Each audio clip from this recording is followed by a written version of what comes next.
कानपुर में kidney transplant के नाम पर चल रहा था एक ऐसा खेल जिसने इंसानियत को झकझोर कर रख दिया है। जहां जिंदगी बचाने का दावा करने वाले ही जिंदगी का सौदा करते नजर आए। जहां जैसे जैसे आगे बढ़ रही है वैसे वैसे इस पूरे नेटवर्क के खौफनाक राज खुलते जा रहे हैं। आखिर कितनी गहरी है ये साजिश और कौन कौन है इसके पीछे, देखिए हमारे इस रिपोर्ट में। नमस्कार, आप देख रहे हैं नेशन नाउ समाचार और मैं हूं आपके साथ शुभी शुक्ला। कानपुर किडनी ट्रांसप्लांट मामले में पुलिस की जांच तेजी से आगे बढ़ रही है और इस मामले में अब तक कई चौंकाने वाले खुलासे सामने आ चुके हैं। पुलिस के मुताबिक ये कोई छोटा मोटा गिरोह नहीं बल्कि एक संगठित नेटवर्क है जिसकी जड़ें कानपुर से लेकर दिल्ली, गाजियाबाद, मेरठ और अन्य शहरों तक फैली हुई है। जांच में यह भी सामने आया है कि यह गैंग आर्थिक रूप से कमजोर लोगों को पैसों का लालच देकर किडनी बेचने के लिए तैयार करता था और फिर फर्जी दस्तावेजों के सहारे अवैध तरीके से ट्रांसप्लांट कराता था। सबसे चौंकाने वाली बात यह है कि इस गैंग ने एक विदेशी महिला का भी किडनी ट्रांसप्लांट किया है, जो इस नेटवर्क के बड़े और संगठित होने की ओर इशारा करता है। इस पूरे मामले में एक महिला की जान भी जा चुकी है, जिससे साफ होता है कि यह सिर्फ अवैध धंधा नहीं बल्कि लोगों की जान से खिलवाड़ है। पुलिस अब तक इस मामले में 8 आरोपियों को गिरफ्तार कर चुकी है, जबकि कई मुख्य आरोपी अभी भी फरार बताए जा रहे हैं। गाजियाबाद से गिरफ्तार किए गए ओटी टेक्नीशियन कुलदीप सिंह राघव और राजेश से पूछताछ में कई अहम सुराग मिले हैं, जिन्होंने इस पूरे नेटवर्क की परतें खोलनी शुरू कर दी है। पूछताछ में सामने आया है कि दिल्ली के उत्तम नगर निवासी मुदस्सर अली सिद्दीकी इस गैंग का अहम सदस्य है, जिसने कई गैर कानूनी ट्रांसप्लांट में भूमिका निभाई और फिलहाल फरार है।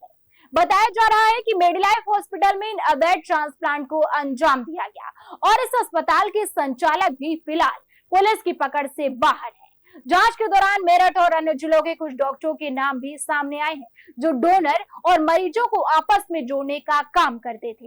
इस पूरे नेटवर्क में दलालों, टेक्नीशियन और कुछ मेडिकल प्रोफेशनल्स की भी मिलीभगत सामने आ रही है, जो मिलकर इस अवैध कारोबार को अंजाम दे रहे थे। पुलिस की टीमें लगातार अलग अलग शहरों में दबिश दे रही है और फरार आरोपियों को पकड़ने के लिए अभियान तेज कर दिया गया है। कानपुर पुलिस और कानपुर मेडिकल डिपार्टमेंट द्वारा अब तक संयुक्त रेड में 6 लोगों को हम लोगों ने अरेस्ट करा है, जो मानव के अंगों का जो है ट्रांसप्लांट कराते थे अवैध ढंग से। उन लोगों को पकड़ा है। यहाँ पर हॉस्पिटल के मालिक, जिनके यहाँ पर ये ट्रांसप्लांट कराया गया था, वो आहूजा हॉस्पिटल है। उनके जो ओनर और डॉक्टर दोनों को पकड़ा जा चुका है। जो किंग पिन था वहाँ पर शिवम अग्रवाल, उसको पकड़ा जा चुका है। और जो डॉक्टर जो करता था वो अभी यहाँ पर उनकी टीम वो जो है फरार है। इसमें जिन ऑपरेशन करने के बाद 2 अन्य हॉस्पिटलों में जो डोनर है और जो रिसिपिएंट है उनको अलग अलग हॉस्पिटलों में भेजा जाता था, वो लिंक हमने ढूंढ लिया और उनके जो ओनर हैं उनको भी अरेस्ट किया जा चुका है। ये घटना इस प्रकार की, एक लड़का आयुष है जो डोनर है, जो MBA का स्टूडेंट है और देहरादून में पढ़ता है, और एक रेसिपिएंट हैं पारुल तोमर, ये मेरठ की रहने वाली हैं। इनकी 8 साल से किडनी फेलियर का केस चल रहा था और पारुल के संपर्क में डॉक्टर अफजाल आते हैं। जनरली ये जो जहाँ डायलिसिस होता है उनको अपना टारगेट बनाते हैं और वहाँ पर पोटेंशियली जो रेसिपिएंट हैं उनके बारे में जानकारी इकट्ठा करते हैं। फिर टेलीग्राम के आधार पे इन्होंने संपर्क करा है और ये आयुष लड़का जो है एक म्यूल अकाउंट को इसने ओपन कर रहा है और ये साइबर से रिलेटेड भी इसका हमें बैकग्राउंड पता लगा है। और इसकी और अफजाल के बीच में आपस में बातचीत होती है और 6 लाख रुपए में किडनी डोनेट करने की बात आती है और इसको पैसे की आवश्यकता थी, तो ये लड़का यहाँ पर आकर के अपने एक किडनी को इसने डोनेट करने के लिए ये वहाँ पर ऑपरेट करा गया है और रेसिपिएंट भी आती हैं। इसमें जब ज्वाइंट रूप से रेड करा गया है तो ये इसका खुलासा हो चुका है और इससे पहले मार्च में भी एक घटना कर चुकी है। इस हॉस्पिटल में 7-8 लोगों का अब तक ये पता लगा है कि 7-8 लोगों का जो है किडनी ट्रांसप्लांट हुई है, जो इलीगल है, और इसमें हम लोगों ने अभियोग पंजीकृत कर दिया है। ये भी और जानकारी मिली है शिवम की तरफ से कि यहाँ पर अन्य 6-7 अस्पतालों में ये डॉक्टर रोहित की टीम द्वारा ऑपरेशन कराया गया है और किडनी ट्रांसप्लांट की गई है। इसके लिए हम संयुक्त रूप से CMO साहब और हम मिलकर के इसमें जांच पड़ताल करेंगे और जो जो लोग इसमें सम्मिलित होंगे उनके खिलाफ विधिक कार्रवाई की जाएगी। सर, लंबे समय से काम चल रहा था, अब तक कितनी ये लोग ट्रांसप्लांट करा चुके हैं या किडनी को सेल कर चुके हैं? ये अभी तक जो शिवम ने बताया है उसने 7-8 केसेस बताए हैं जो ओजा हॉस्पिटल में, और कानपुर में 40-50 केसेस उसने होना बताया है, जिसमें खास बात एक है कि एक साउथ अफ्रीकन जो है लेडी का भी यहाँ पर ट्रांसप्लांट किया गया है।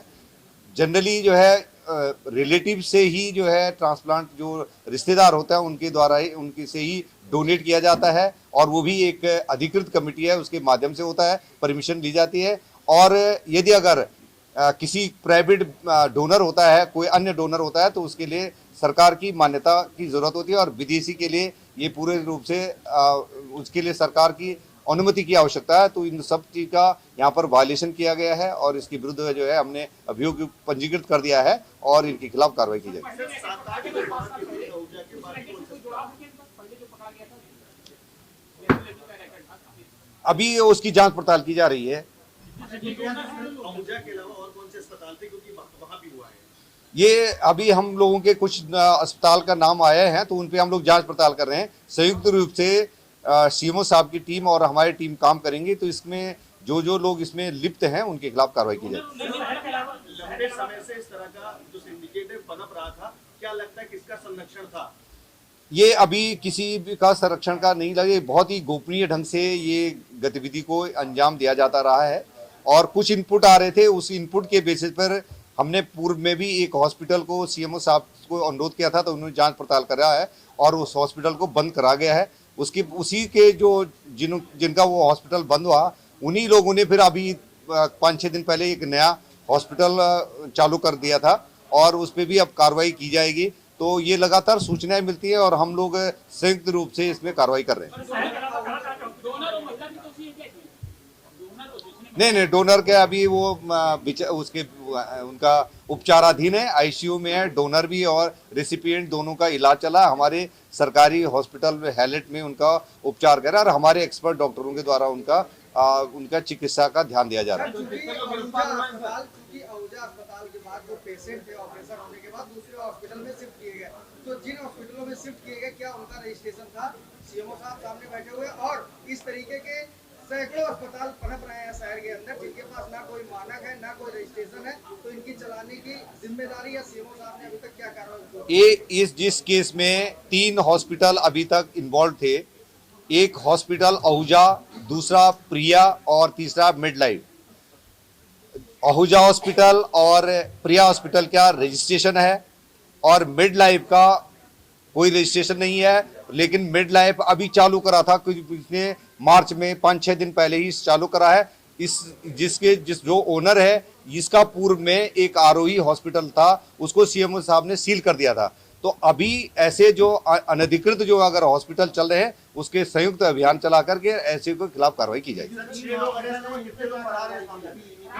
अभी जो हमारे 3 डॉक्टर ऐसे हैं जिनके बारे में पता लगा है, वो मेरठ के हैं जो अफजाल के साथ के हैं, और डॉक्टर रोहित की टीम है जिसमें एनेस्थीसियन, जिसमें सर्जन और उनके स्टाफ, वो लोग अभी हमारे पकड़ से बाहर हैं, उनसे पूछताछ होनी है, और वो जो खुद भी अपना मेडिसिन भी लेकर के आते हैं, सारा सिस्टम अपना लेके आते हैं, जो उन्हें सारी रिकवरी हमारे पास है।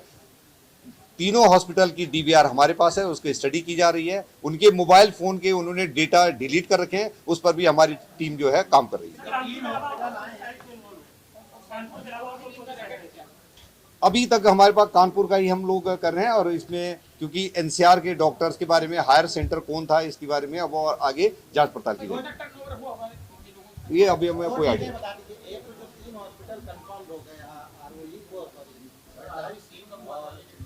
ये इस प्रकार की इलीगल ऑर्गन ट्रांसप्लांटेशन का काम होता है, उनका लाइसेंस तुरंत निरस्त हो जाता है, और उन लोगों के लिए जैसे मैंने बताया कि जो लोग इसमें इन्वॉल्व हैं, डॉक्टर और जो स्टाफ इन्वॉल्व है, उनको 10 साल तक की सजा और 5 लाख से लेकर के 20 लाख तक का जुर्माना का प्रावधान है। वहीं पुलिस अधिकारियों का कहना है कि जल्द ही इस मामले में और भी बड़े खुलासे हो सकते हैं और कई बड़े नाम सामने आने की संभावना है। पैसों के इस खेल में इंसानियत कहीं पीछे छूट गई और जिंदगी सिर्फ एक सौदे की चीज बनकर रह गई। फिलहाल पुलिस इस पूरे नेटवर्क को खत्म करने में जुटी है और जल्द ही सभी आरोपियों की गिरफ्तारी का दावा किया जा रहा है। लेकिन सबसे बड़ा सवाल यही है, क्या इस काले कारोबार में शामिल हर चेहरा कानून के कटघरे में आएगा और क्या ऐसे मामलों पर लगाम लग पाएगी? बने रहिए हमारे साथ और देखते रहिए नेशन नाउ समाचार।